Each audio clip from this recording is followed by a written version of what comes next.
Have you ever met someone new, shook their hand, heard their name clearly, and then watched it completely vanish from your mind just a few seconds later? It is an incredibly common, deeply frustrating, and often embarrassing experience. You stand there nodding along to the conversation, completely aware that if you had to introduce this person to someone else right now, you would have absolutely no idea what to say. When this happens repeatedly, it is easy to assume that you simply have a terrible memory, or that your brain is somehow failing you. However, cognitive psychology offers a much more reassuring explanation. Forgetting names easily does not mean you have a weak intellect or a broken memory system.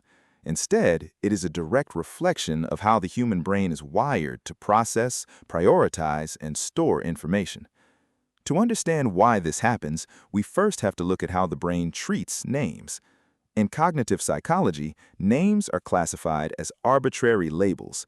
They generally carry no inherent meaning, descriptive features, or logical connection to the person wearing them.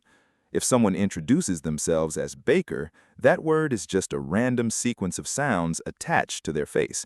It doesn't tell your brain anything about what they do, what they look like, or who they are. Ironically, if that same person told you they worked as a baker, your brain would have a much easier time remembering it. A profession conjures up mental images of bread, kitchens, and warmth, creating an immediate network of associations. Because names lack this built-in meaning, the brain struggles to encode them strongly and often discards them as useless data before they ever have a chance to enter your long-term memory. Another massive roadblock to remembering names is divided attention, specifically during the exact moment of an introduction. When you meet someone new, your brain is rarely focused on just listening. Instead, it is running a dozen different programs at the same time. You might be wondering what kind of first impression you are making, worrying about your posture, analyzing their body language, or frantically trying to figure out what you're going to say next so you don't look awkward. Because your mind is so deeply preoccupied with managing the social interaction, your attention is split. When the other person says their name, it registers as background noise. Your brain fails to focus enough cognitive energy on that specific sequence of sounds, meaning the name never actually gets written into your memory banks in the first place. You didn't technically forget their name, your brain just never truly recorded it. This struggle is further compounded by our evolutionary biology, which heavily prioritizes faces over words. Humans are inherently visual creatures. Throughout evolutionary history, recognizing whether a face belonged to a friend or an enemy was critical for survival, while the spoken name was a much later cultural development. Because of this, the human brain actually features a highly specialized region dedicated almost entirely to facial recognition. This is why you can see a person weeks after a brief encounter and instantly feel a wave of familiarity, confidently remembering their face, their vibe, and even the specific story they told you. However, the purely verbal label attached to that face enjoys no such biological shortcut. It exists as an isolated piece of text in your mind, making it incredibly fragile and easy to lose. Furthermore, people who possess highly active minds or experience frequent anxiety often find it even harder to retain names.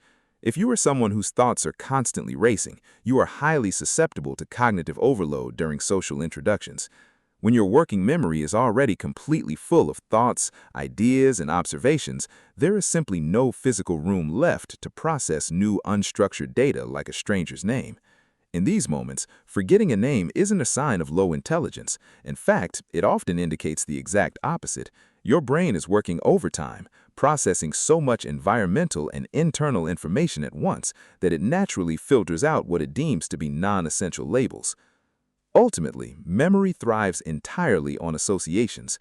The human brain is not a filing cabinet where items are stored in neat, isolated folders. It is a complex, interconnected web.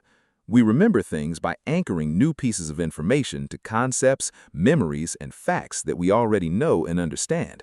Most casual introductions happen much too quickly for the brain to build these vital links. Without a conscious effort to connect a new name to a visual image, a shared acquaintance, or a distinct personality trait, the name remains a floating, disconnected island of data. The moment the conversation moves forward, your brain clears its temporary workspace, and the name is lost. Understanding this psychology allows us to stop blaming our intelligence and start changing our approach, recognizing that a forgotten name is simply the result of a busy brain doing exactly what it was evolved to do.